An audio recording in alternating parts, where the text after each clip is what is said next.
তো রেজাউল ভাই, তো সোশ্যাল মিডিয়ায় গতকাল থেকে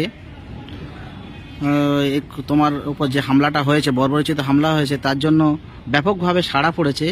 এবং আজ আমরা ডিআরএম অফিস এবং শিয়ালদা জিআরপি অফিসে এলাম, সমস্ত এফআইআর করা হলো।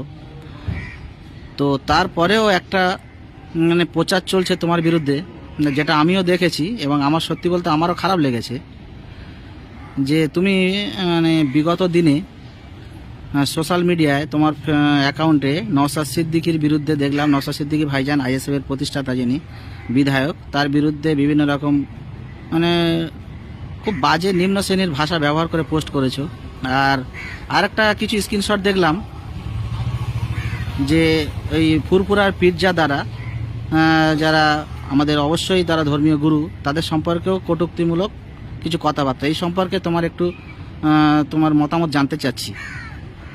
মতামত বলতে, নওশাদ ভাইকে যতটা চিনি আমি ফেসবুক মারফত বা এমনি সামনাসামনি যতটা চিনি আইএসএফের প্রতিষ্ঠাতা, ওনাকে কোনো পরিপ্রেক্ষিতেই আমি খারাপ কখনোই বলি না, সবসময় ওনার পাশেই থেকেছি, ওনার বার্তা দিয়েছি। কিন্তু যেই পরিপ্রেক্ষিতে ওই ঘটনা লেখা হয়েছিল আমার এই মুহূর্তে স্মরণ নাই কী কারণে লিখেছিলাম। যদিও লেখাটা অনেকটা নিচু মানের লেখা ছিল, ওই লেখাটা উচিত হয়নি মোটেই, কিন্তু কোন পরিপ্রেক্ষিতে ছিল আমার মনে নাই এই মুহূর্তে। তো বিরোধিতার জন্য যেহেতু আমি আইএসএফ দল করি না, কিন্তু আইএসএফে ওনার সমর্থনে আমি অনেক পোস্টও করেছি, সেগুলো ভাইরাল হচ্ছে না। ওনার সমর্থনে বহু পোস্ট আছে আমার, কিন্তু এটা হয়েছে, যদি ওটা হয়ে থাকে অনাকাঙ্ক্ষিতভাবে, তাহলে আমি তার জন্য দুঃখিত। আর পীরজাদাদের সম্পর্কে যেটা হয়েছে, ওটা আমার সঙ্গে ব্যক্তিগত কোনো ছেলের নামটা আমার এই মুহূর্তে স্মরণ আসছে না, ওটা ইনবক্সের কথোপকথন এবং চ্যাটের, তার নামটা হাইড করে দেওয়া হচ্ছে। তো তার সাথে সে আমাকে অনেক উল্টোপাল্টা গালাগালিজ করেছে এবং সে পীরেদের নিয়ে এই বলেছে ওই বলেছে, যেহেতু পীর সাহেবকে দিয়ে করাবো তোর মাকে, হ্যাঁ উল্টোপাল্টা বলেছে। সেই পরিপ্রেক্ষিতে আমিও গালাগাল করেছি, যেটা কখনোই উচিত নয় গালাগাল করাটা, সেই পরিপ্রেক্ষিতে হয়ে আছে। কিন্তু তাদেরগুলো কথাগুলো ডিলিট করে আমারটাই ভাইরাল করা হচ্ছে, তার জন্য আমি দুঃখিত।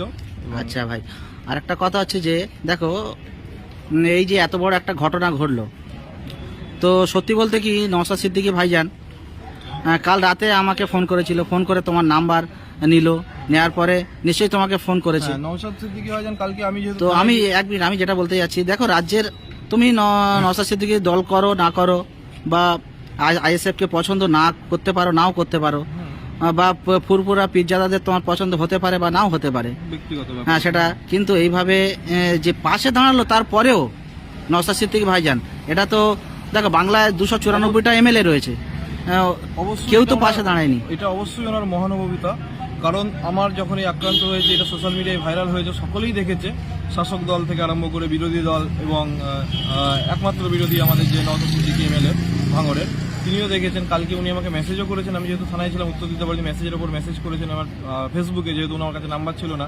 তারপর আমি যখন ফোন চালু করি রাত্রি 12টার সময়, উনি রাত্রি 12:10 আমাকে ফোন করে অনেকক্ষণ কথা বলেছেন এবং বিভিন্ন বিষয়ে আশ্বস্ত করেছেন, পাশে থাকার, আসবেন এটুকু।